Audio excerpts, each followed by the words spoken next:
Donc bonsoir à tous, je suis Hélène Belloy, MAR au CHU de Rennes et bienvenue au lundi du RAR, le webinaire mensuel du groupe RAR, Recherche en anesthésie réanimation rennaise. Et nous accueillons aujourd'hui avec plaisir la docteure Alice Jacquins, qui est médecin anesthésiste réanimateur à l'hôpital de la Pitié-Salpêtrière à la PHP à Paris et qui va répondre à la question suivante: comment je mesure la pique en réanimation? Donc, vous pourrez lui poser vos questions après sa présentation, soit de vive voix ou bien en utilisant le chat. Et je passe donc tout de suite la parole à Alice, à qui je laisse partager son écran. Bonjour à tous. Merci Hélène pour cette jolie introduction. Merci pour cette invitation. Donc, je suis ravie de répondre à votre question qui est comment mesurer la pique en réanimation. Mon exposé va se décomposer en trois parties. D'abord, je vais parler du monitorage invasif, puis des différents types de monitorage non invasif. Et enfin, on va un peu discuter des indications du monitorage de la pression intracrânienne. Pour les monitorages invasifs, alors les plus connus et ceux qu'on utilise au quotidien, les deux sont la fibre intraparenchymateuse et la dérivation ventriculaire externe, qui vont permettre un monitorage de la pression intracrânienne continue et pour l'un et discontinue pour l'autre, des monitorings que vous allez pouvoir retrouver sur vos scopes.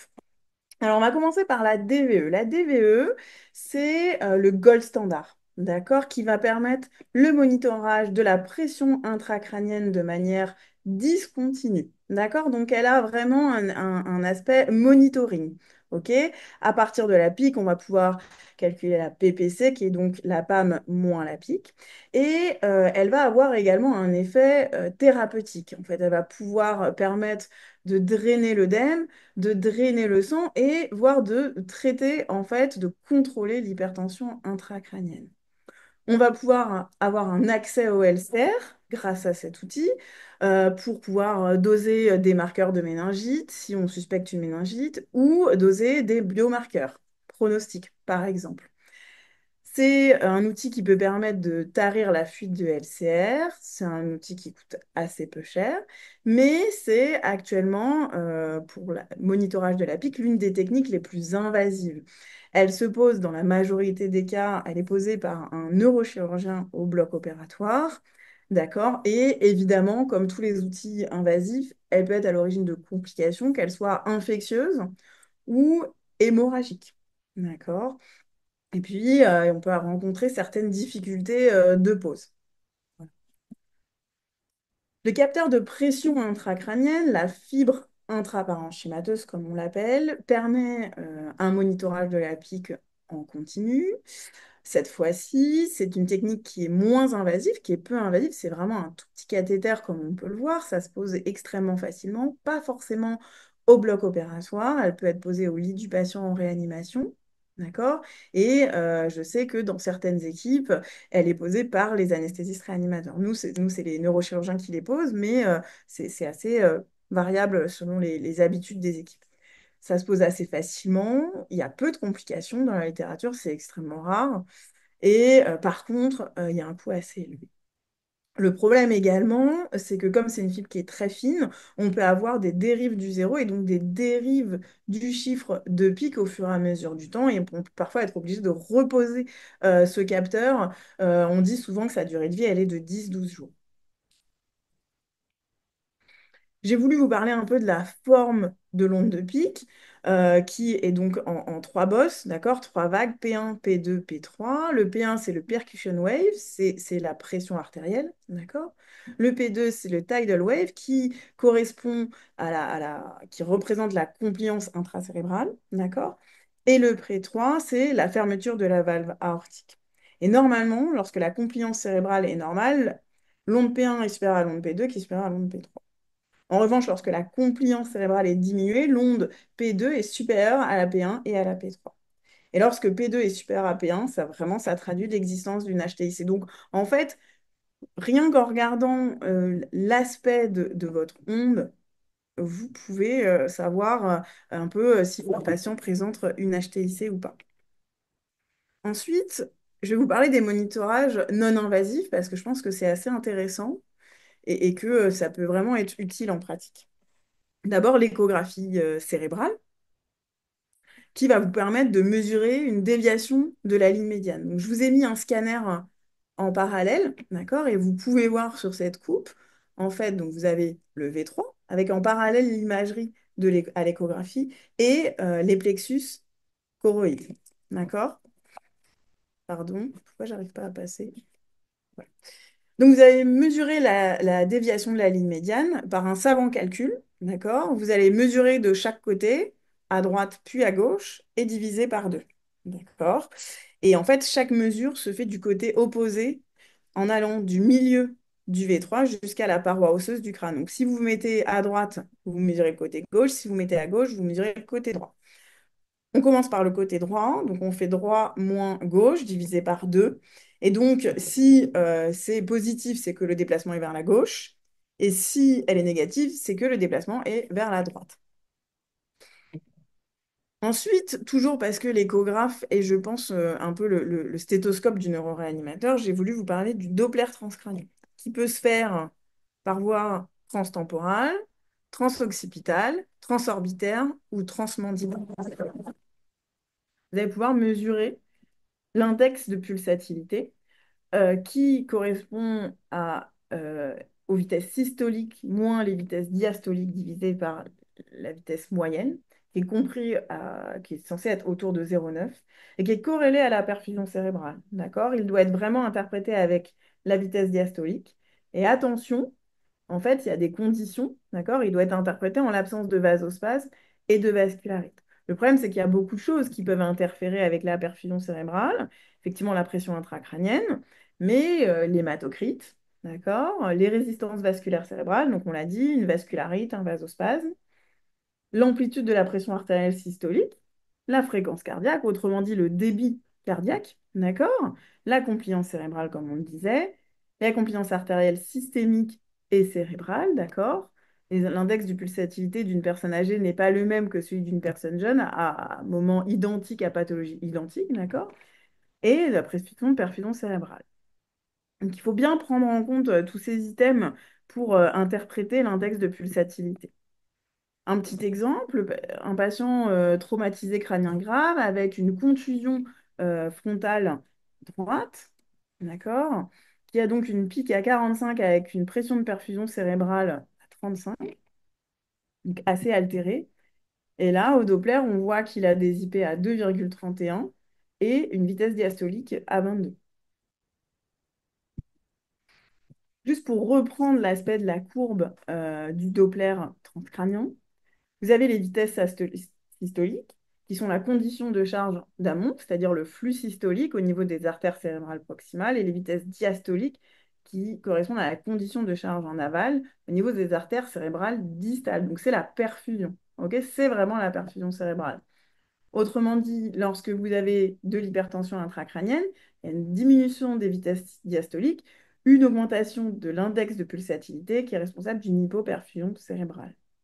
Et ce qui est intéressant aussi avec cet outil qui est le Doppler transcrânien, c'est que ça peut vous permettre d'évaluer l'efficacité d'une thérapeutique. D'accord? Et donc là, chez ce même patient, après un traitement par osmothérapie, d'accord, on voit que la pique a diminué à 15, la pression de perfusion cérébrale est à 70, pardon, on a cette fois-ci des IP à 1,15 et donc des vitesses diastoliques à 60. Vraiment très facile à faire. La courbe d'apprentissage est très bonne et vraiment très facile au lit du patient, non invasif. Donc, je ne peux que encourager la réalisation de. Enfin, je voulais vous parler de deux techniques qui s'appuient sur l'œil. D'accord? L'œil comme une fenêtre sur le cerveau. La première, même trois techniques, parce que la première, finalement, c'est le fond d'œil, d'accord? Avec à droite, vous voyez une papille normale, et à gauche, vous voyez des signes d'HTIC avec un œdème papillaire, d'accord? Et des suffusions hémorragiques. Ça, c'est des signes cliniques spécifiques d'HTIC qui apparaissent de façon subaiguë. Quand on a des doutes, ça peut être intéressant. C'est vrai que c'est ce qu'on apprend à notre terme, mais c'est vrai qu'on fait de moins en moins de fond d'œil pour faire un diagnostic d'HTIC. Ce d'autant que c'est pas parce que c'est absent à la phase aiguë qu'il n'y a pas d'HTIC. D'accord? Mais c'est toujours intéressant à savoir parce qu'en fait, la suite en découle un peu. Parce qu'en fait, je vais vous parler de l'échographie du nerf optique. Le nerf optique est un prolongement de la substance blanche. Il fait 50 millimètres de long et 3 millimètres de large. Et sa portion intra-orbitaire est entourée de liquide céphalorachidien et de durmer. Et c'est ce qui constitue l'enveloppe du nerf optique. L'espace sous-arachnoïdien est connecté aux espaces sous-arachnoïdiens intracrâniens. De fait, toute augmentation de la pression intracrânienne va être à l'origine d'une augmentation de la distension du diamètre de l'enveloppe du nerf optique. D'accord? Alors attention, là aussi, il faut bien savoir qu'il y a des situations pour lesquelles ça va être difficile d'interpréter ce chiffre, notamment lorsqu'il y a une tumeur, quelque chose qui fait effet de masse sur le nerf optique, une tumeur de la gaine du nerf optique, des anomalies vasculaires qui pourraient avoir un retentissement intraorbitaire, un trauma oculaire et orbitaire, et finalement chez le sujet âgé où justement la durmère peut être un peu fibrosée et donc ça peut être un peu compliqué d'aller mesurer cette enveloppe. Comment on mesure cette enveloppe? Donc là, vous voyez, vous avez votre globe oculaire. On se passe donc à la partie postérieure du globe oculaire, d'accord, qui est hypoécogène entouré de la graisse qui est hyper écogène. D'accord? On se place 3 millimètres en arrière et on fait une mesure transversale, donc perpendiculaire par rapport à l'axe du nerf optique. On va faire deux mesures, une mesure transversale et une mesure dans le plan sagittal, d'accord, sur chaque œil et qu'on va moyenner. D'accord? Et donc là, c'est assez intéressant parce qu'en fait, le diamètre de l'enveloppe était de 7,2, donc plutôt supérieur, plutôt élevé chez un patient qui était avec une pique à 90, qui était en backflow, comme on peut le voir sur le Doppler.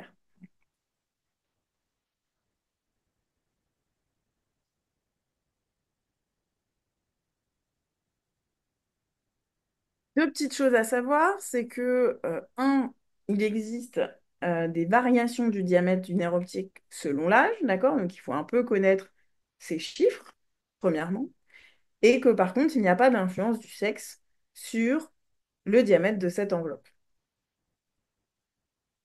Dans ce travail, on avait comparé le diamètre de l'enveloppe du nerf optique avec des données scanographiques, avec la PIC, et on montrait que les données de scanner, compression disciterne, etc., étaient euh, corrélées à la PIC et corrélées à la mesure de l'enveloppe du nerf optique. D'accord?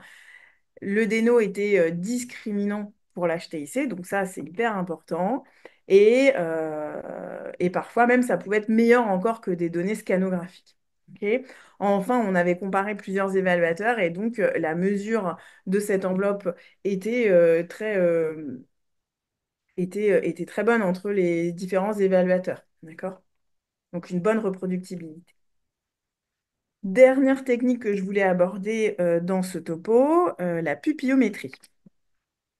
Donc, comme vous le savez, la pupille a un muscle constricteur qui est innervé par le système parasympathique au niveau du noyau oculomoteur situé dans le mésencéphale. Et le muscle dilatateur de la pupille, lui, est innervé par le système sympathique. La pupillométrie va permettre de mesurer au millimètre près la taille de la pupille au repos, mais également de mesurer le réflexe photomoteur avec une stimulation lumineuse calibrée d'intensité et de durée fixe. D'accord? On va pouvoir mesurer des paramètres dynamiques et calculer un algorithme, le Neurological Pupil Index, donc c'est un score qui va varier entre 0 et 5. 5 à 3 réactivité normale et à inférieur à 3 on parle de réactivité pathologique. D'accord? Et là aussi, un peu comme le Doppler transcrânien, ce qu'on voit, c'est que, un, c'est très bien corrélé à l'HTIC, à la PIC, d'accord? Et en plus, ça permet également d'aller voir l'efficacité en direct d'un traitement qui va lutter contre l'HTIC. Et par exemple, dans ce travail, c'était une osmothérapie. De plus, certains travaux ont également montré que c'était corrélé au devenir des patients à distance du trauma. Dernier aspect de cet exposé, pourquoi, pour qui et pourquoi faire? D'accord? Pourquoi on mesure la pression intracrânienne? Quels sont les objectifs? Alors, j'avais pas beaucoup de temps, donc j'ai fait succinct et on va pouvoir en discuter dans les questions. Mais je pense que d'abord, la première chose que j'ai pas faite, c'est rappeler en fait quels sont les objectifs de chiffre de pic. D'accord? Et c'est l'objectif que ces recommandations qui sont normalement pour la prise en charge des traumatisés crâniens graves dans les premières 24 heures, c'est l'objectif, c'est une pique inférieure à 20-25 mm de mercure et une PPC entre 60 et 70 mm de mercure, d'accord, qui vont permettre d'avoir une prise en charge personnalisée, individualisée. On va, après avoir travaillé sur l'autorégulation du patient par différentes techniques, pouvoir ainsi individualiser la prise en charge de nos patients. Ces recommandations vous disent que dans le contexte d'un trauma crânien grave, il faut probablement avoir recours à un monitorage systémique de la pression intracrânienne après un trauma crânien grave pour détecter une HTIC en cas de signe d'HTIC sur l'imagerie, d'accord? En cas de chirurgie périphérique urgente, d'accord? Hors risque vital engagé, et en cas d'évaluation neurologique impossible. Elle vous dit également qu'il faut probablement avoir recours à un monitorage systématique de la pression intracrânienne après évacuation d'un hématome intracrânien post-traumatique. Après, il y a les autres causes d'HTIC, que sont l'hémorragie sous-arachnoïdienne, les accidents vasculaires cérébraux hémorragiques, ischémiques, certains cas d'œdèmes cérébraux avec des tumeurs, d'accord? Ça peut être des antibiotiques aussi potentiellement chez l'enfant, d'accord? Pour conclure, donc, mesure de la pression intracrânienne, c'est un outil qui doit s'intégrer dans un monitorage multimodal que j'ai choisi de ne pas aborder dans ma présentation. Je pense que les indications, notamment dans le contexte de trauma crânien, elles sont bien décrites. On les comprend bien, c'est très clair. Mais que sinon, ça doit être fait au cas par cas, d'accord, pour les indications que je vous ai dites. Dans le cadre de la mesure de la pression intracrânienne, il y a différents travaux pour montrer, en tout cas, il y a des perspectives assez intéressantes que nous offre l'IA, d'accord, avec, en intégrant plusieurs paramètres, comment je peux évaluer ou en tout cas prédire la pique de mon patient. Voilà, et je pense que ça, c'est aussi l'avenir, d'accord. Je vous remercie de votre attention. Merci beaucoup, Alice. Je vais te demander de départager, puis on va pouvoir passer à quelques questions. Voilà, parfait, super. Merci beaucoup hein, pour cet exposé très clair. Et j'ai une toute première question là. Parmi toutes les techniques que tu nous as montrées, euh, on a la sensation que la pique, enfin le cathéter intraparenchymateux et puis le Doppler transcrânien sont celles qui sont utilisées un peu en routine. Est-ce que les autres, à ta connaissance, sont utilisés aussi partout ou ça reste encore du domaine de la recherche? Euh, Je pense pas que ça fasse partie du domaine de la recherche. Je pense que tu as raison. La PIC, qui est finalement la mesure, le capteur intraparenchymateux, qui, comme je l'ai dit, peut être fait par quelqu'un d'autre qu'un neurochirurgien, c'est vraiment, c'est pas le gold standard, mais en fait, c'est fait en routine. Je pense que ça se fait facilement. Il y a peu de complications, ça se pose très facilement. Donc, je pense que on n'a pas besoin de trop d'en parler. Le Doppler transcrânien, très utilisé aussi, je pense, maintenant. Les autres techniques, alors je pense que la DVE est utilisée lorsqu'elle a une nécessité thérapeutique. Ça, on est tous d'accord là-dessus qu'on ne va pas poser une DVE juste pour un monitoring. Et puis par contre, les autres techniques, je pense, et j'ai voulu en parler parce que il y a plusieurs raisons. C'est que c'est toujours un faisceau d'arguments. On peut avoir parfois vous pouvez avoir des doutes, c'est-à-dire là, une DVE bouchée, un capteur de pic que vous avez décidé de ne pas poser, ou un capteur de pic qui est défectueux, un patient qui n'a pas de fenêtre, d'accord, de Doppler, la pupillométrie peut vous être utile, par exemple. Je pense que ça peut être comme ça. Et puis, je pense qu'il faut aussi trouver la technique qui est facile pour nous, pour notre équipe, d'accord, c'est toujours la même chose. On fait bien que ce qu'on fait souvent. Nous, dans notre équipe, on utilise beaucoup le Doppler transcrânien, évidemment, la PIC et la DVE, mais en cas de doute, on n'hésitera pas à mesurer l'enveloppe du nerf optique et la pupillométrie est utilisée au quotidien. Par contre, D'accord. donc, pour ma part, je garderai quand même ces différentes techniques. Ensuite, il peut y avoir un effet du coût. D'accord? Mm. Parce que le capteur de pic, ça peut être cher, même si ça donne effectivement une donnée continue qui est hyper intéressante dans certains cas. Parfois, et ça peut coûter un peu trop cher. Et donc, ces monitorings non invasifs peuvent être intéressants, je pense. Si on a juste un échographe, je pense qu'on peut se débrouiller pour faire un monitoring répété, discontinu, certes, mais qui peut vous apporter des réponses. Merci. Merci beaucoup. Bah, une deuxième question qui est un peu liée. Quand on a une DVE, on peut mesurer ce qu'on appelle la PIV. Et donc, une question que peut-être tu vas trouver classique, est-ce qu'il y a un intérêt du coup à mettre une pique si on a une DVE et, sur laquelle on peut mesurer la PIV? Est-ce qu'il y a un intérêt d'avoir une pique et une DVE? Ou est-ce qu'il n'y a pas d'intérêt? Crois que ça dépend des écoles. Nous, c'est vrai qu'on a tendance à, et on le dit aux internes, c'est vrai que quand vous posez une DVE, posez une pique parce que votre DVE, par exemple, s'il y a une hémorragie intraventriculaire très importante, ça peut être assez intéressant. Justement, votre DVE se bouche, bah, hop, vous avez plus de pique, vous savez plus ce qui se passe. Et ben, ça peut être intéressant d'avoir votre pique parce que vous savez tout de suite combien il y a d'HTIC, est-ce qu'elle est importante? Vous êtes alerté plus rapidement, en fait. Donc, ça peut être intéressant. Je pense d'avoir les deux. La DVE, elle peut être défectueuse, elle peut bouger. Voilà. Je pense que ça peut être aussi intéressant parce que vous pouvez avoir des dérives aussi des chiffres. Et donc, ça vous permet de mieux contrôler ça. D'accord? De mieux documenter cette dérive. Ok. Une autre question qui nous est venue là, sur l'autorégulation cérébrale et la pique. En fait, si on mesure la pique, c'est parce qu'en fait, on veut avoir une idée de la PPC. C'est ça qui nous importe pour les lésions cérébrales, c'est la pression de perfusion du cerveau.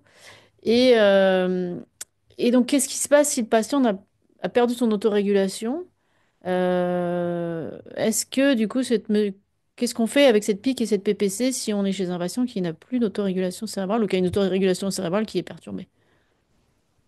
Parce que c'est une vraie question et c'est ce que j'ai essayé de dire sur la fin, c'est que probablement que ce monitoring par de la pique isolé ou en tout cas sans réfléchir ou en réfléchissant juste à PPC avec la PAM n'est pas suffisant.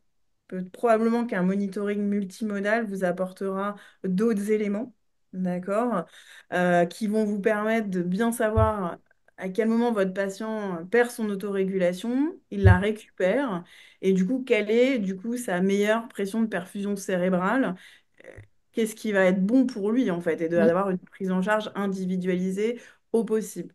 Et dans ces cas-là, c'est vrai que la PTiO2 peut être utile. Alors, elle n'est pas utilisée dans tous les centres. Nous-mêmes, dans notre centre, elle n'est pas utilisée au quotidien, pas chez tous les patients. Mais je pense que c'est dans ces cas-là que ça peut être utile, clairement. D'accord. De passer du coup à un monitorage plus multimodal. Oui. Ok, super. Euh, Encore une question, toujours sur la pique. Est-ce que, d'abord, question toute simple, est-ce qu'il y a des complications aux techniques? Alors bon, évidemment, il n'y a pas de complications au Doppler transcrânien, mais la pose du parenchyme, du cathéter intraparenchymateux, est-ce qu'il y a des complications décrites ou finalement c'est une technique qui est assez safe et il y a peu de complications? Il y a extrêmement peu de complications. Alors, enfin, il y a un ou deux cas d'infection, mais c'est rarissime, d'accord? D'accord, Et puis, les hématomes sur capteur de pic, c'est extrêmement rare aussi parce que c'est vraiment tout fin. Enfin, si votre patient il a une hémostase qui est correcte, il n'y a pas de raison, en tout cas, qu'il y ait des hématomes, même si euh, exceptionnellement ça peut se voir, mais ça reste exceptionnel. d'accord. À l'inverse, sur la DVE, comme je le disais, il y a les risques d'infection. Et Mm, là, c'est des risques qui sont quand même dépendant des centres et des protocoles, hein. C'est mm, vrai, c'est totalement dépendant euh, de comment est faite la pause, en urgence, en réanimation, bloc opératoire, les shampoings, les tontes. C'est vrai que ça, c'est des protocoles de service et donc il y a beaucoup de différences. Mais donc, il faut garder ce risque de ventriculite en tête avec, je pense, rester quand même vigilant avec des prélèvements de LCR réguliers pour voir l'évolution de la protéinorachie, l'évolution du lactate. Si on a un doute à au moindre fièvre, bah, aller refaire des prélèvements proximaux, etc., voir si c'est de la contamination ou une vraie infection. Il y a un vrai, une fois qu'en fait on a ce dispositif en place, il faut un vrai protocole de surveillance de survenue de la ventriculite et puis après de traitement de la ventriculite si elle survient pour de vrai. D'accord. Peut-être on a le temps pour une petite dernière question. Est-ce que, on s'éloigne un tout petit peu du sujet, mais juste de façon globale, est-ce que finalement mettre une pique, ça modifie le devenir du patient? C'est-à-dire, est-ce que ça a un impact sur la morbimortalité ou est-ce que c'est un monitorage dont on a besoin, mais que ça n'a pas, on peut pas lui attribuer toutes ses qualités et que ça ne va pas jusqu'à réduire la mortalité? C'est une très bonne question. C'est toujours la question de l'outil de monitorage. Est-ce qu'un cathéter artériel, ça sauve un patient? Est-ce que la pose d'une pique, ça sauve un patient? Certains travaux avaient montré que oui, ça on le sait.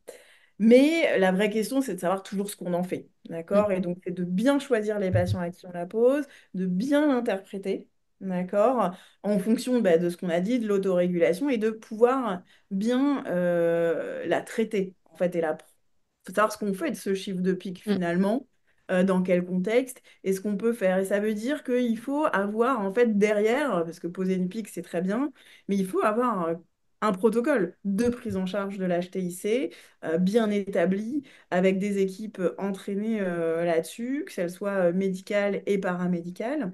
Et je pense que c'est ça le plus important, c'est savoir ce qu'on en fait après. Mais c'est déjà un super bon début, parce qu'en fait, ça veut dire qu'on flèche le patient qui est à risque d'HTIC, et que du coup, on va ouvrir ce tiroir dans nos esprits pour ainsi ouvrir les différents tiroirs de prise en charge de l'HTIC. Donc je pense que c'est déjà un bon début et que ça permet une bonne réflexion, mais ça suffit pas. Ok. Une toute petite dernière question, allez. Juste la question sur la levée de sédation. C'est-à-dire qu'on a un patient qui a une pique, et puis on va finir par lever sa sédation. Donc bah, il va s'agiter, il va s'éveiller, il va tousser. Est-ce que à ce moment-là, bah, faut retirer la pique parce que ça n'a plus aucun sens d'avoir une pique dans cette condition-là? Ou est-ce que les valeurs de pique ont encore un sens sur un patient en levée de sédation?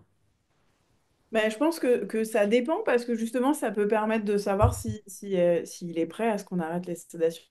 En fait, est-ce qu'il est prêt? Est-ce qu'on peut les arrêter? Ou est-ce qu'il fait encore de l'HTIC? Est-ce qu'il faut encore le maintenir sédaté? Combien de temps? Je pense qu'au contraire, ça peut nous guider. D'accord, Non. d'accord. Ça peut nous guider sur notre levée de sédation. Oui, tout à Ok. fait.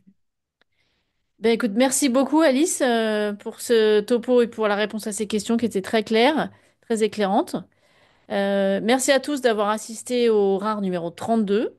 Et on vous donne rendez-vous le 16 juin à 18 heures pour le prochain lundi du RAR et on recevra le professeur Emmanuel Futier, médecin anesthésiste réanimateur à Clermont-Ferrand, qui va nous parler de la prise en charge de l'hypotension après l'induction.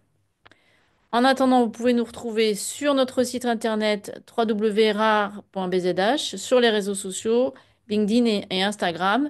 Et donc, cette conférence du docteur Jacquin sera disponible en replay et en podcast dès très bientôt. Et la semaine prochaine, je pense. Donc, je vous souhaite à toutes une bonne soirée et à très bientôt.